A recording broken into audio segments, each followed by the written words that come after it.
Invocation. Thou infinite, all-pervading presence, thou mighty master, within each human form we acknowledge and accept thy full presence manifest within these forms and within the human form of every individual that God has sent forth.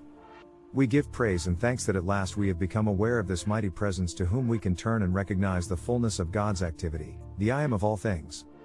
Greetings to you all. The Discourse. When Jesus said, I am the resurrection and the life, he gave forth one of the mightiest utterances that can well be expressed. When he said I am, he did not refer to the outer expression, but he did refer to the mighty master presence, God within, because he repeatedly said, I of myself can do nothing. It is the Father within, the I am that doeth the works. Again Jesus said, I am the way, the life, and the truth, giving recognition to the one and only power, God in action within him. Again he said, I am the light that lighteth every man that cometh into the world, prefacing every statement of vital importance with the words I am. Contemplating I am as anything and everything you wish to be is one of the mightiest means of loosing the inner God power, love, wisdom, and truth, and setting it into action in the outer experience. Again let us refer to his mighty utterance, perhaps one of the greatest ever spoken into the outer expression. I am the open door which no man can shut. Do you not see how very vital this is when you come to review understandingly these mighty statements? When you recognize and accept fully I am as the mighty presence of God in you, in action, you will have taken one of the greatest steps to liberation. Now mark you, in the utterance of the truth that, I am the open door which no man can shut, if you can but realize it, you have the key that allows you to step through the veil of flesh, carrying with you all consciousness that you have generated or accumulated which is imperfect, and there transmute it, or in other words, raise it into that perfection into which you have stepped. Too much stress cannot be laid upon the importance of contemplating as often as possible the I am as the mighty, active presence of God in you, in your home, in your world, in your affairs. Every breath you breathe is God in action in you. Your ability to express or send forth thought and feeling is God acting in you. You, having free will, it is entirely up to you to qualify the energy sent forth in your thought and feeling, and determine how it shall act for you. No one can say, how shall I know how to qualify this energy? For everyone knows the difference between destructive and constructive thought, feeling, and action. The student, in receiving instruction, should constantly analyze the motive back of the question to detect if in that motive there is a feeling of intellectual pride, arrogance or stubbornness in the outer mind and body.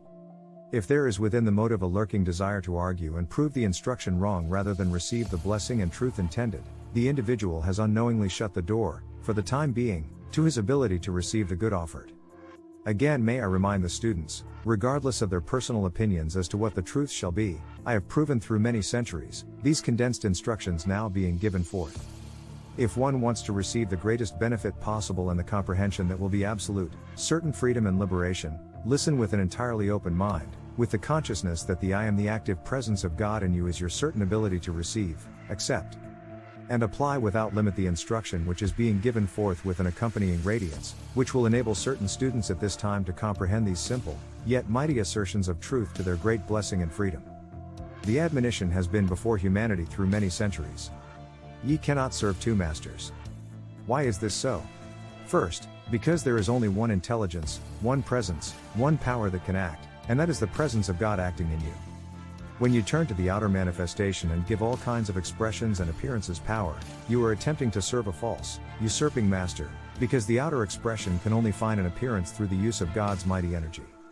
Your ability to lift your hand and the life flowing through the nervous system of your outer form is God in action in your body, through your mind. Dear students, try to use this simple means as a reminder of God in action in you. When you start to go down the street, think for an instant, this is God's intelligence and power by which I walk, and this is his intelligence by which I know where I am going. Thus you will see that it is no longer possible to go on without understanding that every move you make is God in action. Every thought in your mind is God's energy, which enables you to think. When you know this is a fact, and there is no disputing it, why not adore, give full confidence to, trust in, have faith in, and accept this mighty presence of God in action in you, instead of looking to the outer expression which is clothed, qualified, and colored by the outer, or human concept of things, regardless of the one mighty presence which enables the outer to express. All outer form and its attendant expression is but the experience life by which each individual may learn, through his own experiences, the true source of his being, and come again into the fullness of perfection, through the self-conscious knowing thus attained. The outer experience of life is but a constant, changing, passing picture that the outer mind has created in its pretense, imagination, of being the real actor. Thus is the attention so constantly fixed upon the outer, which alone contains imperfection, that the children of God have forgotten their own divinity and must come back to it again. God is the giver, the receiver, and the gift, and is the sole owner of all the intelligence, substance, energy and opulence there is in the universe.